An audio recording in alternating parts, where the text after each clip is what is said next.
Good afternoon. My name is Dr. Joan Reed. I'm Dean for Diversity and Community Partnership at Harvard Medical School. And I want to thank you for joining us for the first Diversity in Leadership session of the 2020-2021 academic year. Today, Dr. Scott Podolsky, HMS Professor of Global Health and Social Medicine and a primary care physician at Massachusetts General Hospital, will discuss Oliver Wendell Holmes, Racism and Remembrance. The inception of the idea for Dr. Holmes as a topic for diversity and leadership occurred during the September 2019 unveiling in the Waterhouse Room of the portrait of William Augustus Hinton. And I again approached Dr. Podolsky during the 50th anniversary celebration of diversity and inclusion at Harvard Medical School in October of 2019, with the thought that it's important for us to examine leadership decisions of the past, their impact on the culture, and ways in which they are or will be perceived in the present and future. That presentation was originally scheduled for the spring of 2020, but due to COVID, was rescheduled to today. Since 2006, Dr. Podolsky has served as director of the Center for the History of Medicine at the Francis A. Countway Library of Medicine, where he works with colleagues who've helped shape his thinking on the issues we'll be discussing today. Dr. Podolsky received both his undergraduate and medical degrees from Harvard and has taught at Harvard Medical School since 1998. He is the author or co-author of several publications, among them with Alfred Talberg, Generation of Diversity, a clonal selection theory and the rise of molecular immunology from Harvard University Press, but is also the co-editor with Charles Bryan of Oliver Wendell Holmes, Physician and Man of Letters, from Science History Publications from 2009. As stated in the Gazette earlier this year, quote, 2 medical students launched a petition to rename the former Holmes Society due to Holmes' support of eugenics and racism towards Blacks and Indigenous people. And the petition garnered over 1,000 signatures from HMS and HSDM faculty, administrators, students, and alumni.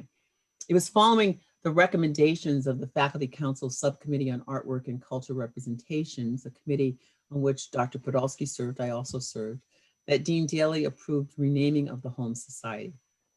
Today, we learn more of the story and the life and the choices, the good and the bad, and the leadership decisions of Holmes. Dr. Podolsky has also recently been named by Harvard University President Bacow as a member of the Harvard University Committee to articulate principles on renaming. In its charge, this committee has been asked to articulate general principles to help determine when the names of such historical figures should and should not continue to be associated with Harvard buildings, spaces, professorships, programs, or other named objects. So in these challenging times where self-reflection as individuals and as organizations is critical, this new committee joins other Harvard efforts in self-examination, fact search, history uncovering, and transparency.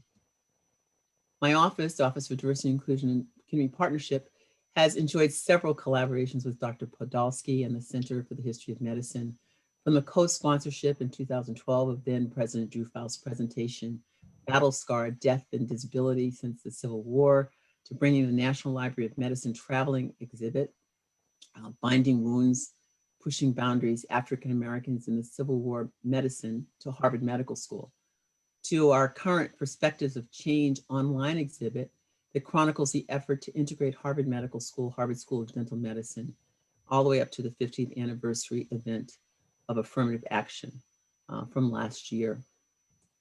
With this background, I am so pleased to be able to turn this over to Professor and Dr. Podolsky.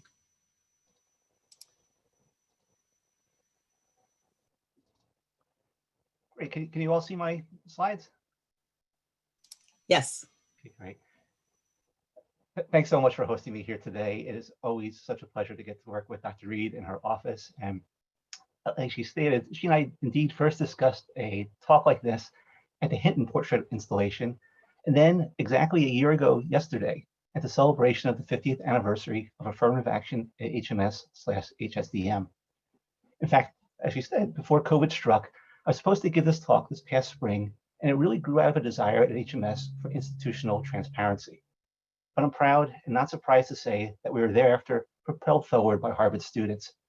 in response to ongoing evidence of racial injustice in our country this summer, they petitioned to rename the Holmes Society, especially in view of Holmes's apparent failure of leadership as dean in 1850 to recognize the humanity of the three Black students, Daniel Lang Jr., Isaac Snowden, and Martin Delaney, expelled from HMS in response to white student protest. In response, HMS leadership in 2020 asked the Subcommittee on Artwork and Cultural Representations to deliberate not only on the renaming of the Holmes Society, but on the guiding principles concerning why we name features across our campus, and under what circumstances we might consider changing an eponymous figure.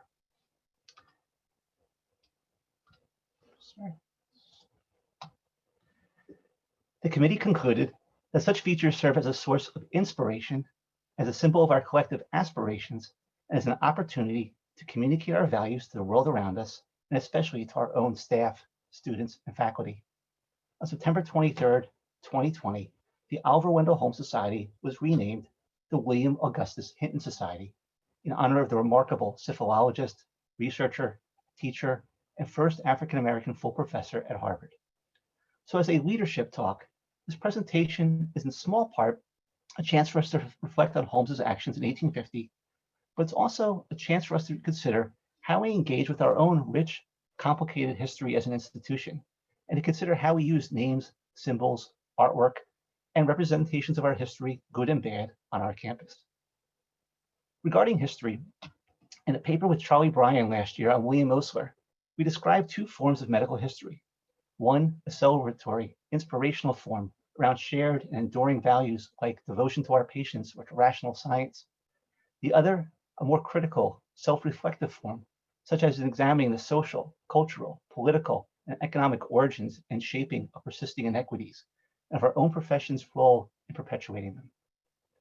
In fact, our efforts last year on the 50th anniversary of affirmative action allowed us to do both kinds of work.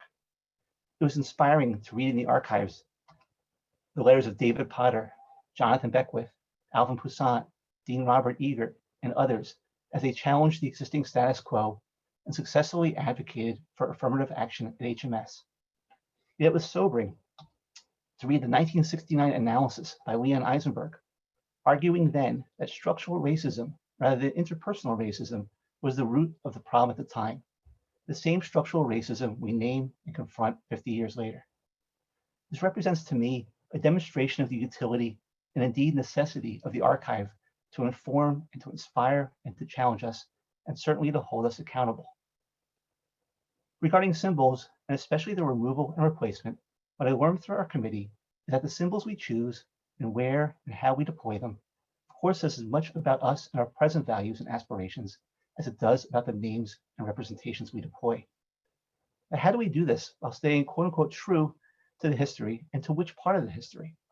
These figures have their own complicated stories, taking place in particular historical contexts. And as we celebrate or confront their legacies, it's essential that we engage with them not as caricatures, good or bad, but as the complex and often evolving figures they were, bringing to bear as much context and data as we can. And the decisions to change or remove their symbolic deployment shouldn't be taken lightly. But that's not to say that we can't make such decisions. And there is, of course, enormous gain to be derived from our ongoing reevaluation of our own values, from our confronting the potential violence perpetuated by those we celebrated, and from the communication we render through our symbols and our public remembrances to the public and to ourselves of what we aspire to today. Oliver Wendell Holmes and the renaming of the Holmes Society thus becomes a test case through which to engage with our history and our very relationship to our history. In the past, I've organized a conference and edited a volume on Holmes, as particularly his accomplishments and the positive aspects of his legacy. Today, after briefly summarizing those, I'll focus on the uglier aspects of Holmes's legacy and engage with the case that was made to rename the Holmes Society, so that we can all grapple with Holmes's actions and their context and impact with our own values and priorities as we think through this decision. So why was there a Holmes Society, and why the petition to rename it?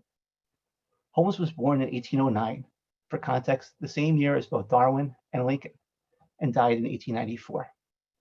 Member of the HMS class of 1836, he was the longstanding Parkman Professor of Anatomy and dean of HMS from 1846 to 1853.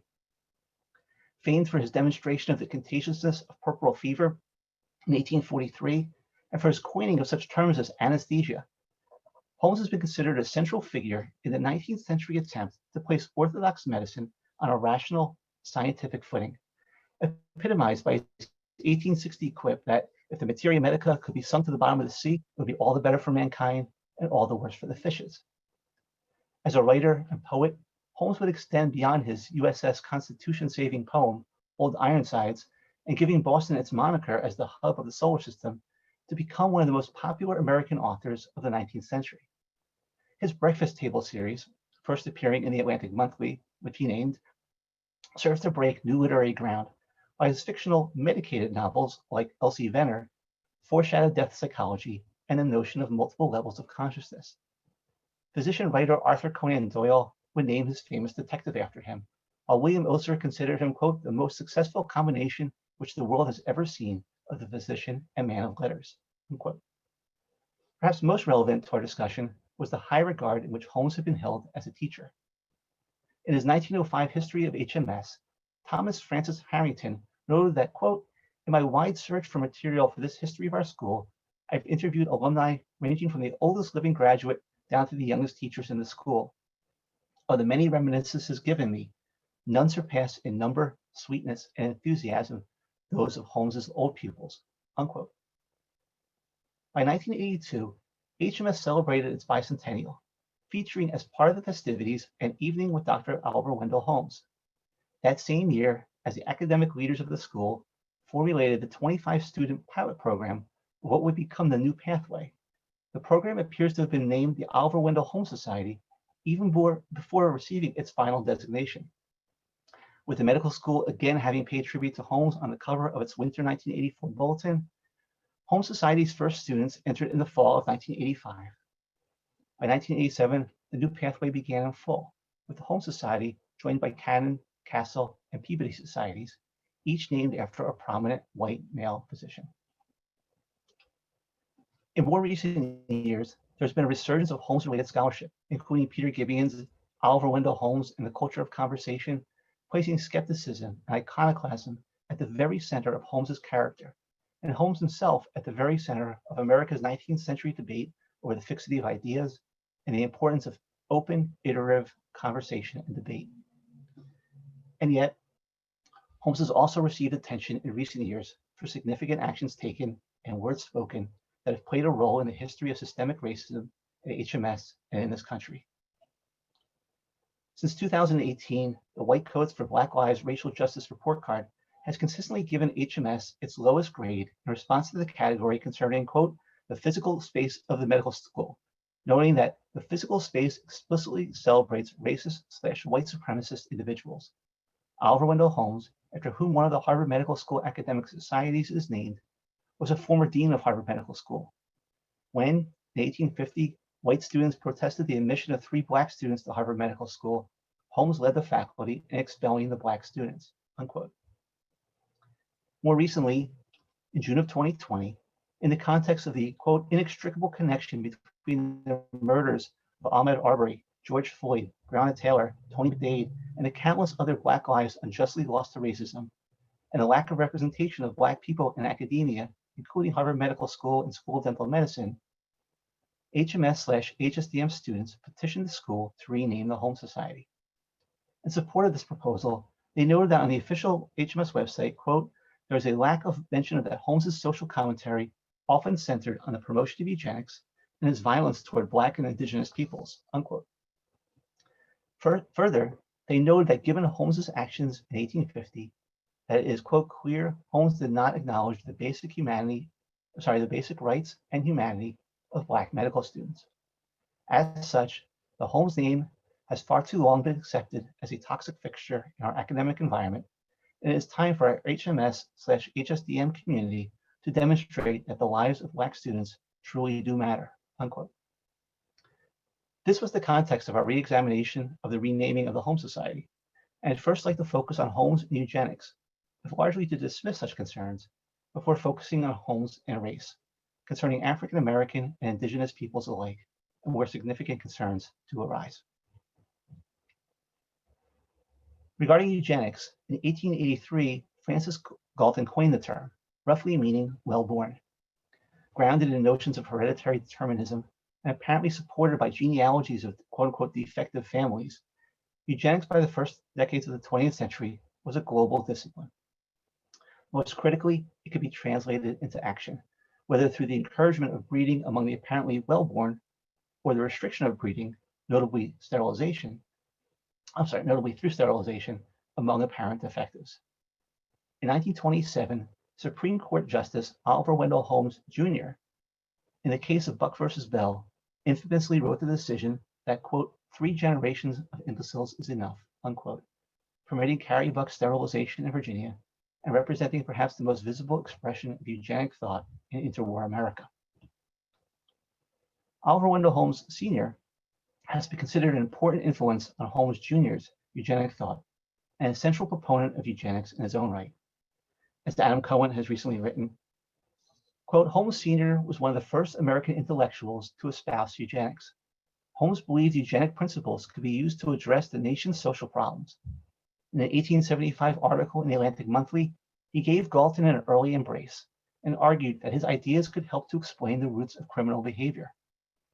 If genius and talent are inherited, as Mr. Galton has so conclusively shown, Holmes wrote, why should not deep-rooted moral defects show themselves in the descendants of moral monsters, unquote.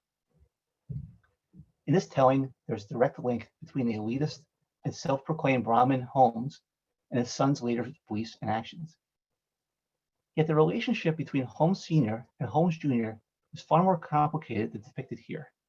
And more importantly, this depiction of Holmes Sr.'s quotes seems to me to be taken entirely out of context. I think the emphasis on Holmes and eugenics serves to illustrate the use of applying as rigorous a contextualization as we can to such quotes. I'd argue that we should instead regard Holmes Sr.'s focus on hereditary determinism as a component of what 20th century sociologists have deemed medicalization, and particularly as a means of absolving sick individuals of responsibility for their actions.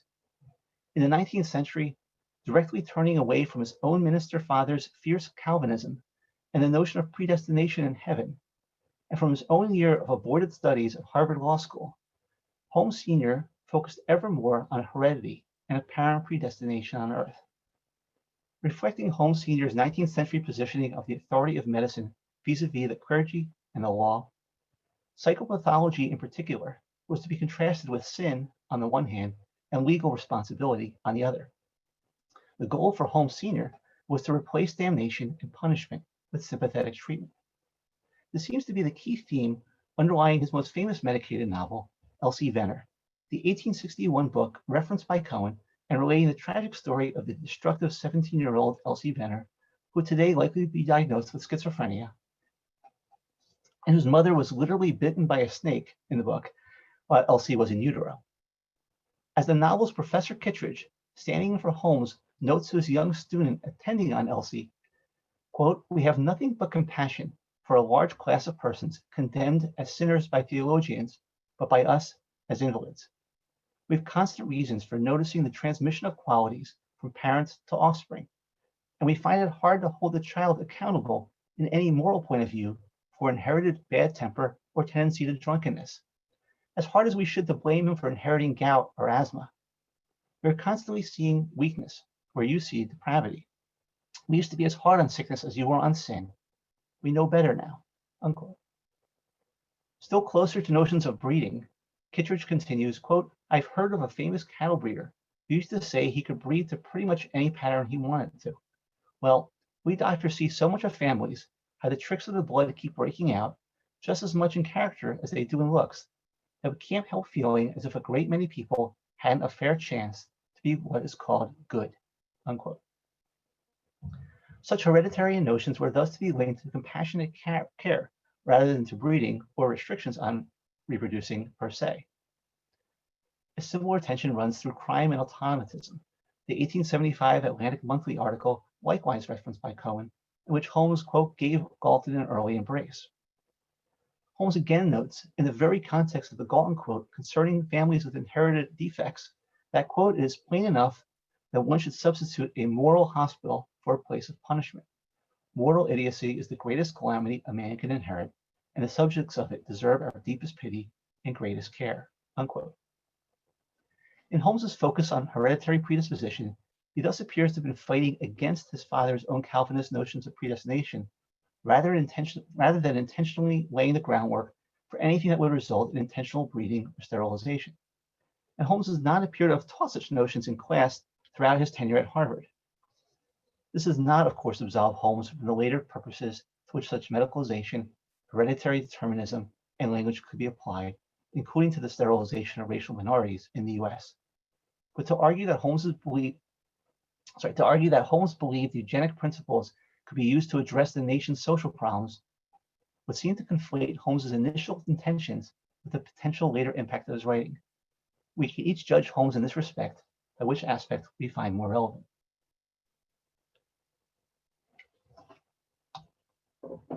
Of course, that focus on heredity easily shaded into issues of race. I'll divide this into two subsections, one on Holmes and 19th century racism, the other on Holmes's own deployment of racism in the service of his self-appointed role as peacemaker, first at HMS in 1850 and then nationally in 1855. And I'll leave it up to each of you to consider how these all tie together. With respect to scientific racism, I've tried to locate Holmes, especially in the 1840s and 1850s, at the height of the solidification of race as a concept in American ethnology and medicine, and at the height of debate over monogenesis versus polygenesis, or the single versus separate origins of races. A distinctly American school of ethnology would seemingly support the notion of biologically separate and unequal races throughout the first half of the 19th century. Most centrally, through the efforts of Philadelphia physician and naturalist Samuel Morton. Amassing and measuring an enormous collection of human skulls, Morton constructed an apparent hierarchy of average cranial capacity and hence racial superiority, with Caucasian at the top, Ethiopian at the bottom, and Native American in between. Publishing his Crania Americana in 1839, Morton would find devoted supporters in Josiah Nott, George Glidden, and Harvard's own Louis Agassiz in the 1840s and 1850s. By the time of Morton's death in 1851, according to Thomas Gossett, he had convinced most of the scientific community of such apparent racial differences. Holmes would later very publicly admit in his popular breakfast table series that he had grown up racist. His father had been a minister in Georgia, and Holmes grew up with the book The Negro Plot about a feared slave revolt on his family bookshelf. He stated in 1872 that the volume had, quote, helped to implant a feeling in which it took Mr. Garrison a good many years to root out, unquote. That said, as we'll now see, as early as from the mid-1840s, Holmes was more than willing to dispute racist conclusions in the setting of apparently shoddy data. Based on the 1840 census, physician Edward Jarvis had published in the Boston Medical and Surgical Journal in 1842 the finding that free Black men and women appear to have a far greater tendency to insanity than enslaved Black men and women, a finding quickly taken up by such Southern leaders as John Calhoun as the defense of the seemingly protective aspects of slavery. Jarvis himself, however, soon re-examined the figures, finding problems in the census data itself, and the controversy that followed, which included what was likely one of the first major retractions of a journal article in this country. The Mass Medical Society performed its own analysis, with Holmes a member of a 5-person committee that published its own critique of the original census data and attempted to contribute to the refutation of the relationship between freedom and insanity among African Americans. At the same time, though, Holmes also corresponded favorably with Samuel Morton regarding the, quote, severe and cautious character, unquote, of the research that would underpin the racist Crania Americana. And Holmes contributed to the Warren Anatomical Museum at least 2 items from more than 70 total contributions that stand out as racially focused.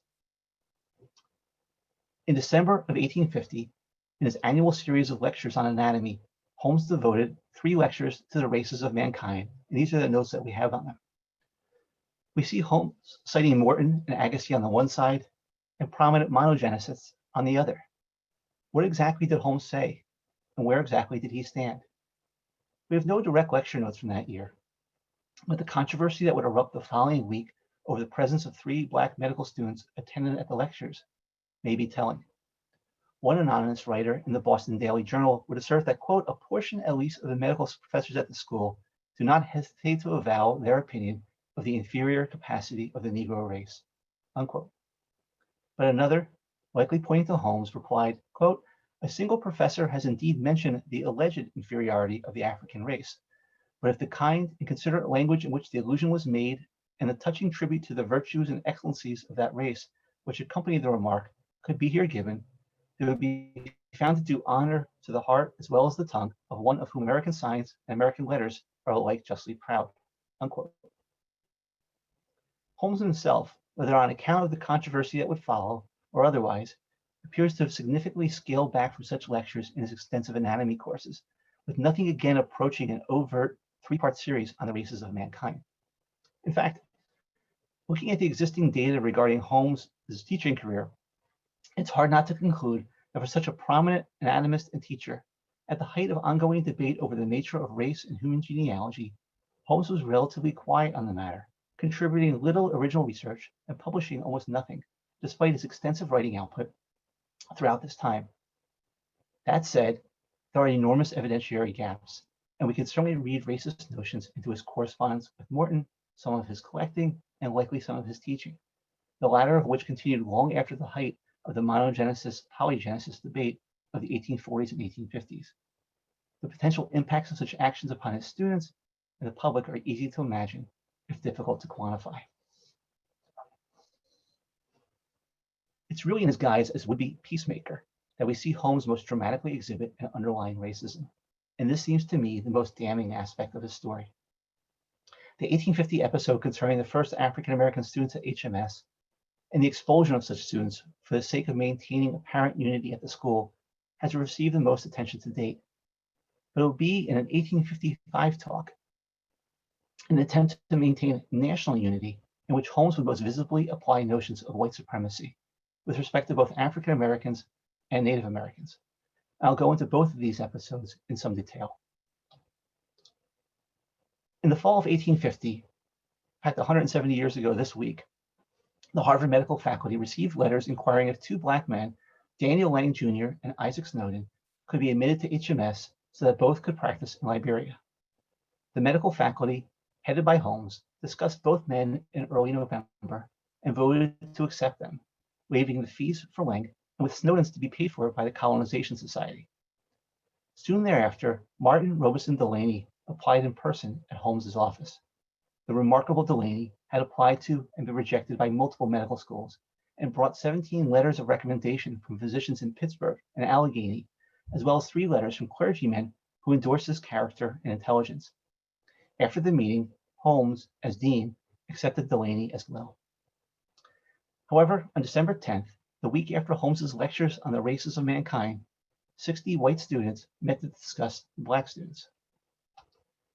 34 of them signed a petition resolving that, quote, we have no objection to the education and elevation of Blacks, but do decidedly remonstrate against their presence in college with us, unquote. Underlying such restrictions of opportunity was the further resolution that, quote, we cannot consent to be identified as fellow students with Blacks, whose company we would not keep in the streets and whose society as associates we would not tolerate in our houses, unquote. 26 students signed a petition in opposition to those 34 students, protesting that, quote, they would feel it a far greater evil if, in the present state of public feeling, a medical college in Boston could refuse this unfortunate class any privileges of education which it is in the power of the profession to bestow, unquote. The faculty, concerned that, quote, the intermixing of the white and Black races in their lecture rooms is distasteful to a large portion of the class and injurious to the interests of the school, unquote, permitted concerns over the irritation and distraction among the class to outweigh those over justice, and voted to permit Lang, Snowden, and Delaney to finish their term in March of 1851, but to not permit them to complete their education at HMS. Essentially, Lang, Snowden, and Delaney were expelled. For context, it must be noted that Holmes's own diploma had been signed in 1836 by 7 HMS professors, including Professor of Chemistry John Webster. In the summer of 1850, just 2 months before Holmes admitted HMS's first Black students, Webster had been publicly hanged in Boston Common for the murder of fellow physician and HMS benefactor George Parkman. In this telling, Holmes appears less as racist for his time than as one who was unwilling to stand up for the rights, and as our students aptly noted in their petition, the humanity of Black students in the interests of expediency and in the self-given role of protecting the fragile union of the HMS class. But Holmes's peacemaking would take on still more overtly racist form 5 years later, and this is going to be still more unpleasant to hear. In 1855, at the height of bleeding Kansas and concerns over impending civil war, Holmes felt that the fierce rhetoric of the abolitionists was leading the country to war. To that point, like Daniel Webster, he hoped to have ongoing debate and convince the South of its error with respect to slavery. Holmes's wife Amelia was an ardent abolitionist. Holmes brought home Uncle Tom's Cabin for his children to read and apparently weep over.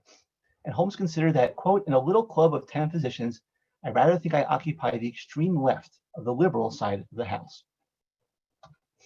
In this setting, in December of 1855, Holmes gave a long-winded talk in New York City, and at the tail end, turned to the abolitionists and his own fears of bloodshed.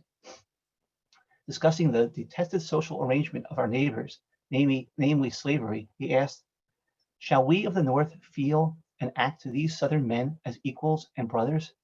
Shall we treat them always in the spirit of Christian love? Or shall we proscribe, excommunicate, anathematize, vituperate, and irritate them until mutual hatred shall ripen into warfare? Unquote. For Holmes, all of this invocation of caution was in the service of the preservation of the Union. It may have been expressed in pragmatic tones, but there's no doubt that his willingness to make such a delay, to foster familial ties so as to engender debate and constitutional deliberation as a long-term approach to the dissolution of slavery, rather than to go to war with his white Southern brethren, was grounded in what we would regard as white supremacy. As Holmes admitted, quote, here, as in the case of Indians, and more on that in a moment, or any other inferior natural tribe of men, our sympathies will go with our own color first, unquote. Only slightly qualifying his admission and further displaying his familial links to Southern whites, he continued, quote, far be it for us to palliate any act of injustice that a man of one complexion may be guilty of against a man of a different one. Whatever wrongs we can win the master away from committing, whatever woes we can alleviate in the weaker people, we should remember and care for. But always in the last appeal, it will come to this. If we must choose between the two races, alliance with the superior one, which we may hope to raise to our own level, if it is below it, or with the lower one, which we never can, no abstract principle of benevolence can reverse the great family instinct that settles the question for us, unquote. And in offering what may have seemed a plan for transforming the attitudes of the South, yet grounded in a sense of superiority and a fundamental distinction between races, he concluded, quote, the Creator has hung out the colors that form the two rallying points, so that they shall be unmistakable, eternal. Nay, there's hardly a single sense that does not bear witness to the ineffaceable distinction of blood, only prevented from producing open opposition by the unchallenged supremacy of the higher of the two races. The white man must be the master in effect, whatever he is in name, and the only way to make him do right by the Indian, the African, the Chinese, is to make him better by example and loving counsel, unquote. Moreover, in a mere supporting paragraph regarding such distinctions, and seemingly serving no other purpose than to illustrate the apparent difficulties of racial relations, Holmes included the following remarks regarding indigenous peoples, quote, look at the aboriginal inhabitants of the land we occupy. It pleased the Creator to call into existence this half-filled outline of humanity, this sketch in red crayons of a rudimental manhood, to keep the continent from being a blank until the true Lord of creation shall come to claim it. Civilization and Christianity have tried to humanize him, and he proves a dead failure. Theologians stand aghast at a whole race destined, according to their old formulae, to destruction, temporal and eternal. Philanthropists mourn over them, and from time to time catch a red man and turn him into their colleges as they would turn a partridge in among the barn door fowls. But instinct has its way sooner or later. The partridge makes but a troublesome chicken, and the Indian makes but a sorry master of arts. unquote. This may have led to a mildly sympathetic conclusion to Holmes's analysis, but the consequent seeming inevitability of Native American extinction is likewise grounded in a racist determinism. Quote, these instincts lead to his extermination. Too often the sad solution of the problem of his relation to the white man, to the white race. After conflicts, then the white man hates him and hunts him down like the wild beast of the forest. And so the red crayon sketch is rubbed out and the canvas is ready for a picture of manhood, a little more like God's own image, unquote. In the midst of these several minutes of his talk, Holmes was thus willing to put such likely shared notions of white supremacy to use for what must have seemed to him the larger purpose of maintaining national unity.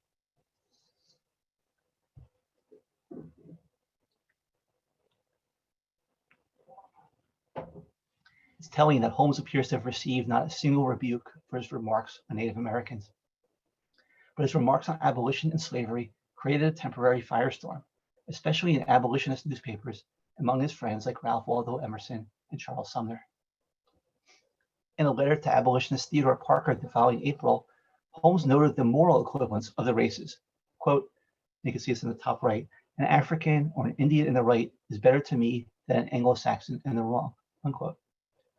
Holmes further reminded Parker of his opposition to slavery, but he did not retract his hierarchical musings on race with only a slight hint of self-doubt in his reiteration, quote, I say the white race of the South must always have the upper hand. I think so. I may be wrong, but there's nothing blamable, I suppose, in my entertaining this opinion, unquote. Such doubts, however, would appear to extend soon thereafter. It's important that we not consider Holmes as a static figure. In fact, he stood for the notion of self-reflection and change throughout his lifetime. And his thoughts on slavery, abolition, African Americans, and Native Americans do appear to have evolved over the course of ensuing decades to a degree. With respect to the question of abolition and slavery, biographer Eleanor Tilton notes that by the spring of 1856, Holmes appears to have engaged in self-reflection. As she notes, quote, of Holmes's political views from that point on, we have no sign until the war itself, but we can read his silence as evidence of either a complete change of heart or possibly a conviction of his own incompetence, unquote. By 1861, of course, war had begun, with Holmes's 20-year-old son and namesake eager and early to enlist, and Holmes Jr. being wounded multiple times during the war. As for Holmes Sr.'s own service, in January of 1863, he contributed to a celebration at the Boston Music Hall of the Emancipation Proclamation, with the funds from the Grand Jubilee concert to be directed to benefit the freed slaves through an educational commission in which Holmes would serve alongside Emerson, Longfellow, Charles Eliot Norton, and Francis Parkman. More memorably, on July 4th, 1863, the day after the conclusion of the Battle of Gettysburg, Holmes delivered a fiery and lengthy oration in Boston in support of the war effort. In his talk, The Inevitable Trial, Holmes, wearing his clinical hat, had traveled far from his former musings on the quote, familial relations between the North and the South. As he now retrospectively diagnosed, with the quote, hereditary character of the Southern people moving in one direction and the awakened conscience of the North stirring in the other, the open conflict of opinion was inevitable, and equally inevitable its appearance in the field of national politics, unquote. Holmes, in the midst of debate over war financing, and whose own son had been nearly mortally wounded, called for ongoing national sacrifice. Quote, if our property is taxed, it is only to teach us that liberty is worth paying for as well as fighting for. We are pouring out the most generous blood of our youth and manhood. Alas, this is always the price that must be paid for the redemption of a people, unquote. Perhaps he sought his own redemption. As he admitted of slavery, quote, more than acquiescence or even sympathy may have sometimes helped to make it sit more easily on the consciences of its supporters, unquote. It may not have been the most overt mea culpa, but it represented a significant shift from his 1855 oration. By 1872, as I noted, Holmes would offer a still more public act of contrition, describing briefly the origins of his own racism in his widely disseminated Poet at the Breakfast Table. Regarding Native Americans, Holmes appears to have been less contrite. Admittedly, in the second of the fictional Breakfast Table series, the 1859 Professor at the Breakfast Table, he introduced the scene, which nearly his own former lines regarding Native Americans were now voiced by the grossly provincial character Little Boston, highlighting the narrowness of the formulation. Yet this was a fairly oblique act of contrition at best, and it remains unclear whether such subtle distinctions between message and messenger were appreciated by contemporary audiences. And Holmes allowed comments made about Native Americans to come out of the mouths of less provincial characters in his later books. Holmes had thus reflected and changed to a degree. How much we consider him as constrained by his time versus free to reflect upon his own prejudices, along with the context, evolution, and impact of his own thinking, of course informs our judgments of his uses as a symbol today. In my provisional assessment, Holmes, like all figures, was a person of his time. Moreover, Holmes in the 1850s was not the Holmes of 1863 or 1872. In fact, as Peter Gibbon relates, Holmes, more than anything, stood for ongoing debate, discussion, self-reflection, and change, with the sense of ceaseless growth and change, and even exchange, perhaps best exemplified in his most famous poem, The Chambered Nautilus. Finally, race and Holmes's musings on indigenous peoples appear to have comprised a very small component of his teaching and writing. Indeed, he was far better known at the time, and certainly to posterity, for his attempts to ground medicine and science when this was far from inevitable.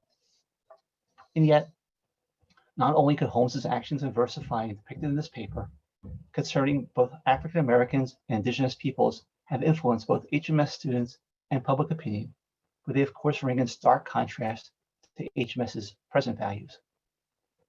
Institutions, like individuals, reflect and change. Harvard's newest university professor, Annette Gordon-Reed, recently stated in the Harvard Gazette, quote, "No one puts up a monument to Washington or Jefferson to promote slavery. Monuments go up because without Washington, there would likely not have been an American nation. They put up monuments to Jefferson because of the Declaration of Independence, which every group has used to make their place in American history. Or they go up because of Jefferson's views on the separation of church and state and other values that we hold dear.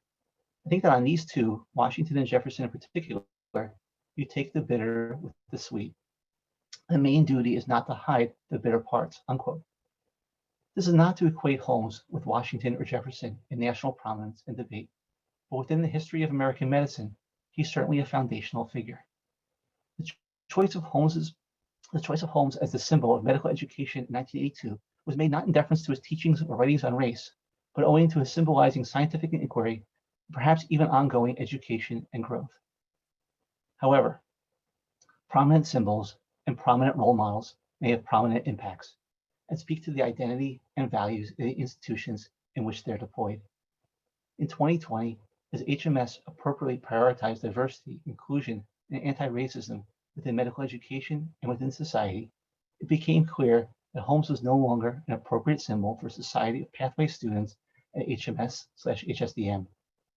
As the students stated in their petition, many of Holmes's actions and writings were, quote, "not emblematic of the HMS/HSDM community we strive to be in 2020, unquote. It was time for change, and I was delighted to see the Holmes Society renamed the William Augustus Hinton Society. Where students led the way for racial injustice in 1850, our students are leading the way towards anti-racism in 2020. Whereas leadership responded in 1850 by expelling 3 African-American students for nothing more than their so-called race, leadership in 2020 has committed itself not only to diversity and inclusion, but combating centuries of racism and its impacts in HMS and beyond. Yet difficult decisions remain as we engage with our history. In some ways, the Holmes Society case was a relatively easy one, and there may be tougher ones ahead. What is the proper balance between removing figures and aspects of our history from public view versus showing them while not hiding the bitter parts? What is gained and what is lost in such decisions? How much of this depends on the prominence, meaning, and impact of the bitter parts when compared to the overall life of the figure? How much depends on the context in which their actions took place, on the context in which such figures were initially honored, and on the context in which they're presently shown? And whose opinions count in such deliberations? I certainly don't hold the definitive answers to these questions, but at the least will argue that we must bring to the table for any of these questions as much data and scholarship as we can along with the inputs of multiple audiences with multiple viewpoints. I suspect we'll have further opportunities to engage in this reevaluation moving forward. And thank you for the opportunity to discuss such issues with you today. Thank you. Dr. Podolsky, thank you so very much for this informative presentation.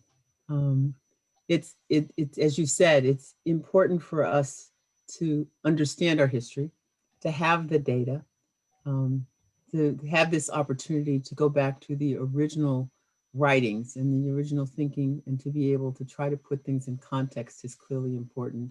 And for me, it's always learning something new and something different. And for me today, something troubling. So not just the students of 1850 or what we've heard about eugenics, but also these striking statements that were said about Blacks and about Indigenous people subsequent to that.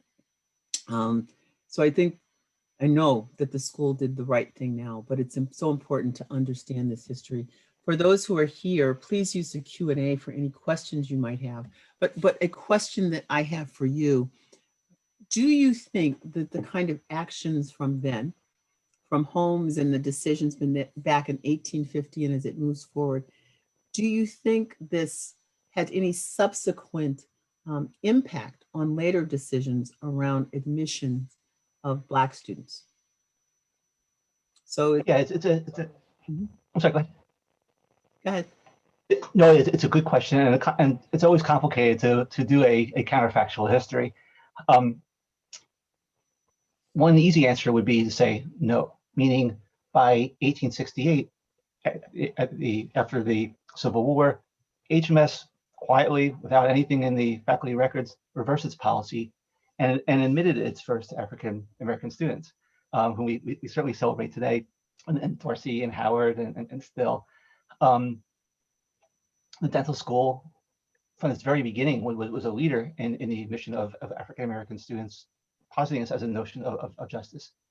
By 1893, there was the Haydenfeld Scholarship for African American students. And yet, between 1868 and 1968, there were only 64 African American students admitted to HMS/HSDM. Now, when Leon Eisenberg looked back on that in 1969, looked at recent admissions discussions and things like that, he thought this was a result of more diffuse societal structural racism, rather than, say, interpersonal racism on the part of admissions officers. And that seems to be correct, meaning certainly HMS was not an outlier in this respect. And certainly we see the Flexner Report, we see the entire history of slavery and Jim Crow, all culminating in decreased opportunities for African American students to come to HMS prior to 1968. So on the one hand, I don't think what happened in 1850 whatever impact that may have had is going to be complemented by much larger structural racism and a much longer history. In distinction to, say, Harvard's overt discrimination against women in medicine, to the point where it is really an outlier, such that it does not admit women until 1945, far after many of its fellow institutions. And I guess as one other further controlled study is you had HMS in 1850 with this horrific event, the dental school in 1868. I don't think over the ensuing century, the dental school was that much more open in admitting African American students than the medical school was. Again, having said all that, could you imagine if in 1850 Holmes had stood up for African American students and put HMS's very identity at the time in defense of such students and in defense of social justice, the way that some students in the class had articulated? Who knows what the consequent history of medical education at Harvard would have been, nationally would have been. One can only posit that counterfactual. Obviously, we all wish that had happened. So it's a complicated question. Looking at some of the questions that we have in the Q&A, and one really, you talked about outlier. To what extent were those views of HMS faculty unique to HMS or prevalent across other medical schools in this period? Yeah, I think HMS was neither. In some ways, it was the admission in 1850 was relatively novel. The first African American student, David Jones Peake, he graduated from Rush in 1847. So this was relatively new, and certainly, I don't think HMS itself was more racist than its other northern and northeast medical schools, but it certainly wasn't a trailblazer either. The dental school was. The dental school, when it forms in 1867, it was at that time, which is something that we should be really proud of. When you speak a little bit about you speak about the students, were there counter voices? You talked a little bit of counter voices of students, so they weren't all in favor of the petition. Were there any counter voices from faculty in 1850? It's hard to say. We have votes taken. We don't have, it's one of these things where the minutes say a long discussion was had, and you're left to sort of posit who is saying what. But certainly folks like John Ware, Walter Channing consistently voted to retain the students. So I think originally, it was Channing, Ware, Holmes, and Jackson, I think, who all voted to admit the students, whereas the Bigelows voted not to admit them. By the end of the voting, only Ware and Channing voted to retain the students. We certainly know that we're faculty in the mid-19th century far more attentive to social justice than any of them, than Holmes. I mean, folks like Henry Ingersoll Bowditch, who explicitly advocated for African Americans, for women in medicine. So it's when we understand Holmes as of his time, yes, he was of his time, but he was somebody with a lot of agency, and there were others with a lot of agency who did take a more social justice oriented view at that time. So as you talk about this, it brings to mind as you talk about agency, that there is this potential for all of us to contribute to social change. And you talk about other faculty, but I'm also struck in this by the role of students. So the role of students, and it comes in the Q&A, the role of students in this 1850, the role of students in 1970, the role of students in 2020. And can you speak a little bit about students pushing us? Sure. I mean, yeah, and I mean, there were students in 1850. There are students between 1968 and 1970. There are students today. It's one of the remarkable aspects of getting to serve as a teacher at a place like HMS. So certainly in 1850, it certainly was students who protested. Though, as you say, sometimes the mythology is that all the students protested, and therefore, how could faculty not have caved? It was not like that. A 34 of students at a meeting, so not even the majority of the entire class, were the ones who protested. An almost equal number of students countered those students. And it was simply in the setting of this brouhaha over this. I think the faculty were concerned about the viability of the school, a school that literally just lost 1/7 of its faculty to hanging. And that's to provide context, but not justification. Certainly, 118 years later, by 1968, when in the aftermath of the assassination of Martin Luther King Jr. and the report of the Kerner Commission, faculty were critical to what would come to play with affirmative action, but so were medical students who really likewise presented petitions to Dean Robert Ebert, and who led the movement from thereafter to bring in African American students and better representation at HMS. And of course, what we've seen this summer was absolutely inspiring by the students who and this wasn't the first time they've been inspiring in respect and holding our feet to the fire institutionally about our own roles with respect to social justice and our own responsibilities. It's an inspiring part about being at a school like this. There's a question that talks about, and not wondering if in your readings, how did Holmes reconcile his friendship, say, with a Thoreau or Emerson? And for me, with his wife, who is an abolitionist. I mean, how do you see anything about those relationships? It's complicated, and Holmes's own relationship to race itself is complicated. I mean, he certainly advocated to bring in these 3 students, especially Delaney, who I don't think he consulted with any. I think he met Delaney as man to man, met with him, and said, "This man deserves to be a physician." And again, for context, this is the 1840s and 1850s when there was active scientific debate, scientific whatever was passing for science over what race meant. So I imagine he is really struggling with what this means. And you see him. I mean, there's this thing called the Saturday Club. It was like their dinner club, and they would meet and have these active debates. And on the one hand of the table was Emerson, on the other hand of the table was Louis Agassiz, and in the middle was Holmes. And one would I'd give anything to go back to those conversations to hear how they're deliberating over time. They're you know, the generous interpretation is that they're wrestling with this and that things do evolve over time. Um, Nevertheless, there are key moments, certainly in 1850 and certainly in 1855, where this racism gets deployed to horrific impact. There's a question that speaks to, part of this we can think of as a fallout more than a century later as it relates to Holmes. Is there any fallout regarding these kinds of decisions, Holmes back then, any fallout in not a positive direction for him, or if we think about Dean Ebert in 68 and 70, from parts of the community at Harvard Medical School, but also the larger medical community for the kinds of decisions they were making? I don't think there was much fallout from Holmes in 1850 per se.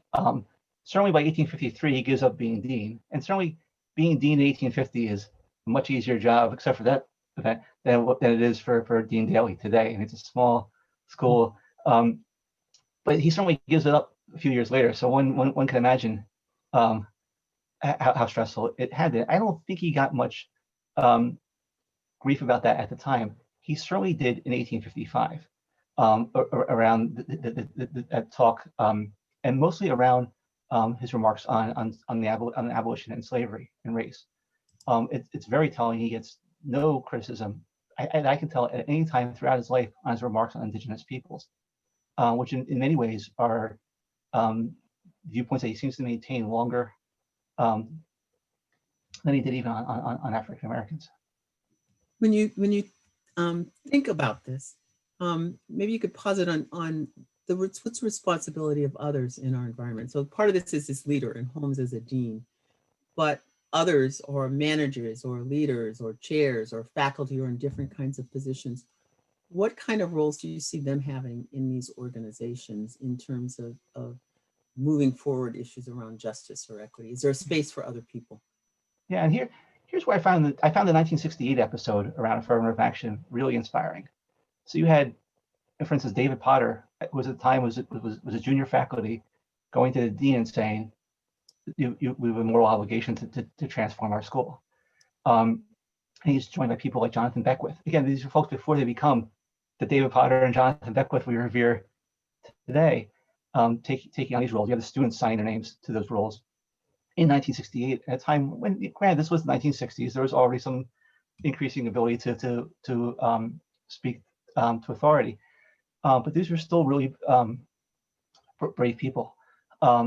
I'm very inspired by that. The 1850 episode, I mean, certainly it's heartwarming, I guess, to some degree to see the counter proposals that are made by students who opposed their students who had spoken out against the three students. But certainly no students in 1850 were saying, if you guys do this, we're all going to collectively resign from the school. There wasn't any kind of action like that. I suspect that happened in 2020. That kind of group action, and noble action would take place. Can you talk a little bit about, and you've talked, but this idea of how do we look at people and their capacity to change, their capacity for self-reflection, to recognize and to take another course, and how should we be looking at that or thinking about that as you serve on this new committee from the university, or we have the faculty council committee here, or in our deliberations and thinking about the images and what we hold up within the medical school. How do you start to take into this consideration that people's opinions and words can change over time? Well, absolutely. So I think it's two separate issues. One is certainly people themselves change over time. And when we understand a particular figure or symbol, we should understand them over the course of their entire lifetime. And Holmes stands out in this respect. I mean, this is where the Peter Gibeon book is so useful as embodying, really asking for people to continually reflect and change. And he does to a large degree. But certainly, institutions change, and what they value as their dearest priorities and values change. So Holmes was the symbol of the school for over a century, including in 1982 when he stood for research and education and involving change. He no longer speaks to the highest principles when those principles are around diversity and inclusion and anti-racism. And history and historiography change.